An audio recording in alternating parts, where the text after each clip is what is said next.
Welcome back to another exciting episode. My name is Josh Kelly, and this is ISVs on Tap.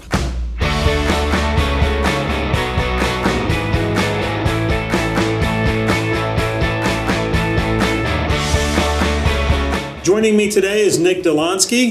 He is with Skykit. Welcome aboard, Nick. Thanks for joining. Thanks, Josh. Happy to be here. Yeah, I appreciate it. So, Nick, tell me a little bit about you and how your journey to Skykit came to be. Absolutely. So my name's Nick. I'm based out of Cleveland, Ohio, and I joined Skykit about 2.5 years ago, and I started on their customer success manager team. Oh, very good. All right, perfect. So I guess now that we know that you're with Skykit, tell me what Skykit is, and then we can kind of drill down and ask more questions. Yeah, so Skykit is a digital signage platform, and we say platform because there's a couple components to it where you start with a piece of hardware, but then it explores into the software side. So we help any customer from one screen to thousands deploy and manage their content on various screens that they have throughout their facility or buildings. Oh, right on. Okay, so would it be fair to say that it's a CMS? It is. That is a fair thing to say. Okay, so CMS, for those of you that don't know, is a content management service. And Skykit does that very well. Would I agree?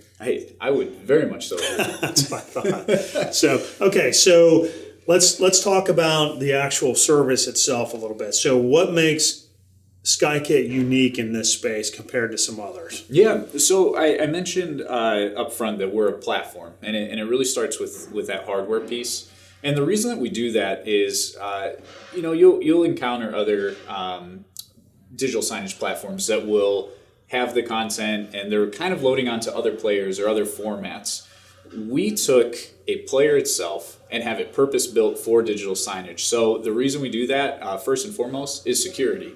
So as you think about the importance of security in today's world, especially as you're scaling and people are concerned about data breaches, we can control how that works, and we're SOC 2 compliant, which is a really fancy IT term that truly I have no clue what it means, but it's important, and we're secure, so you can deploy it with confidence as you sell. So this starts there, and I just realized I started droning on there. That's okay, go ahead, please. So once you have that player, we're really unique in the space that you can connect through Wi-Fi or Ethernet, either one. But we also have a cellular lineup as well. So if you have spotty Wi-Fi areas or you're working with government sector, public sector, they don't want things touching their network. For that security, you still have a really solid solution. Okay, so the hardware device, you mentioned this a couple times. Mm-hmm. Where do you get that? So you get that from our good friends at BlueStar. Aha, see what I did there? I did. I like that. Okay, so I think you mentioned as well, I want to make sure that I got this right. So you can get this kit, this box. Yep.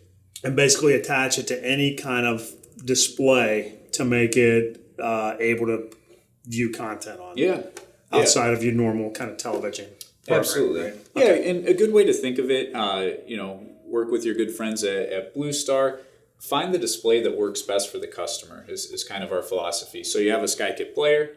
It just goes HDMI into any display. So really you can find what's the best solution and then tag that signage piece in. Oh, very good. All right, so this is another one. I think I know the answer to this, but I want to hear you say it. So how do you manage the content?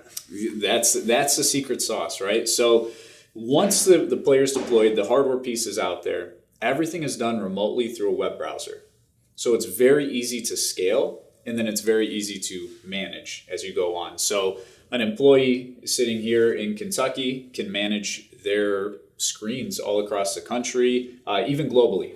We actually have some projects with BlueStar on a global scale where a large corporation is deploying that, and some employees out of Atlanta sit behind their desk and they push out the content and manage it very easily. And what kind of content are you able to deploy through this management system? Yeah, so you can do, you'll see digital signage do the run of the mill, as I like to say, your PDFs, your image files, your JPEGs, PNGs. You can even upload videos.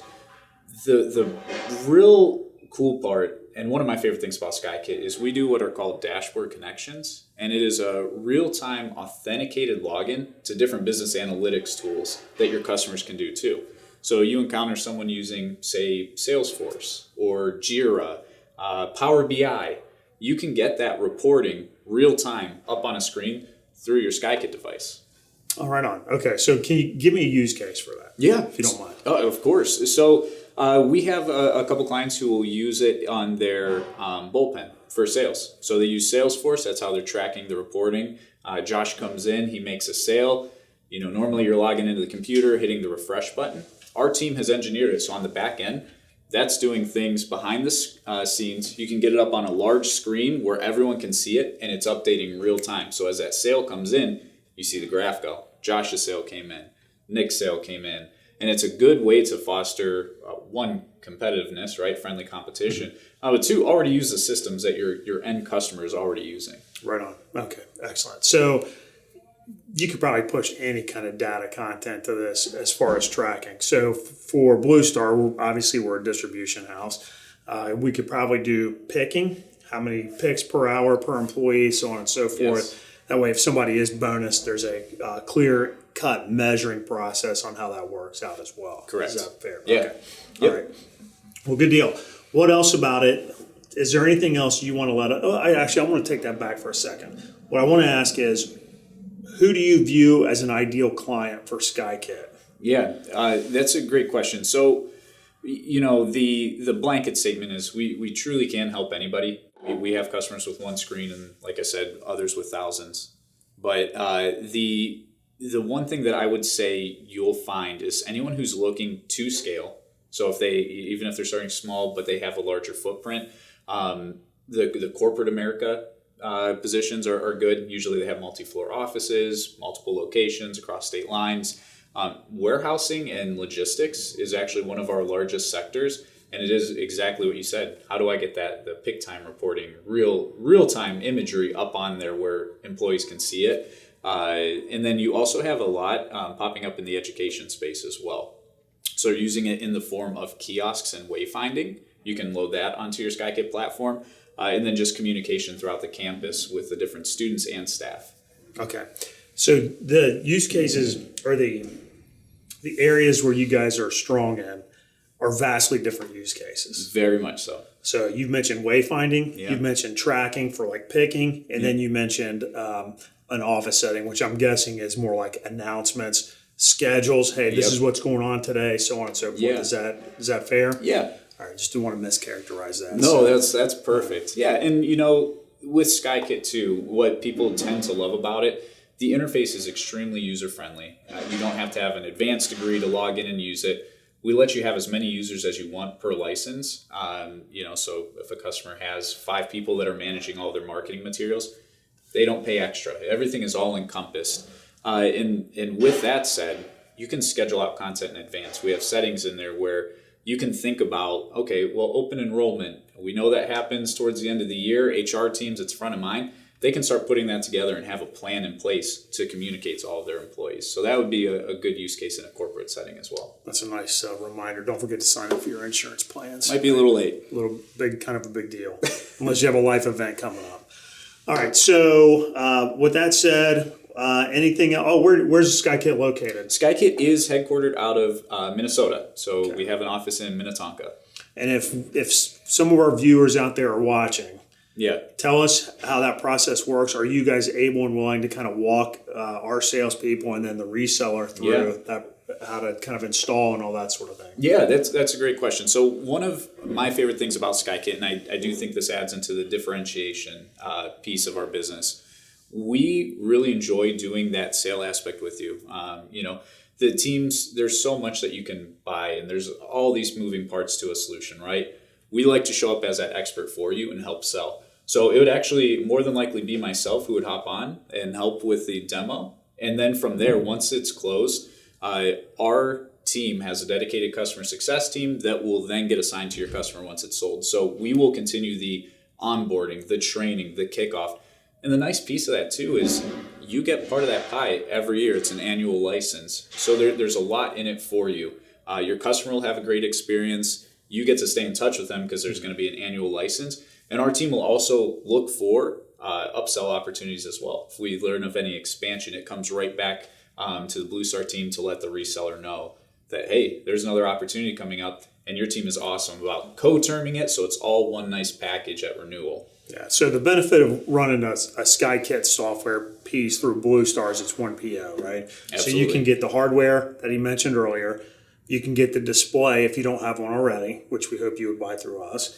And then you can get the actual licenses for Skykit. So you can get all that in one place, one PO. It's super easy. It makes your life a lot easier as far as trying to track stuff down. Yeah, as far as absolutely.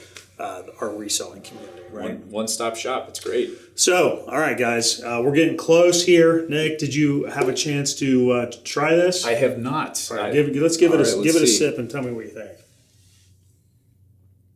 Oh, that's delicious. Have you had it before? I have not. All right, so This was a pleasant surprise. Nick asked. I asked him what he wanted. He said anything. He said anything. And I said, okay. You'll never see IPAs on this show because I don't like IPAs. We'll get to that maybe down the road. So today we're drinking a 50 West Main Street Amber Ale, 5.3 ABV. Don't drink and drive. It's a malty kind of caramely flavor. Would you say? I would agree with that. Yeah, but it's smooth. It has some hints of IPA, don't you think? Do you get get that? I'm pretty far removed from the scene these days, so I could taste a little bit of that hop though. So I think that's where your IPA flavor. Definitely a little hoppy, but it's not bad.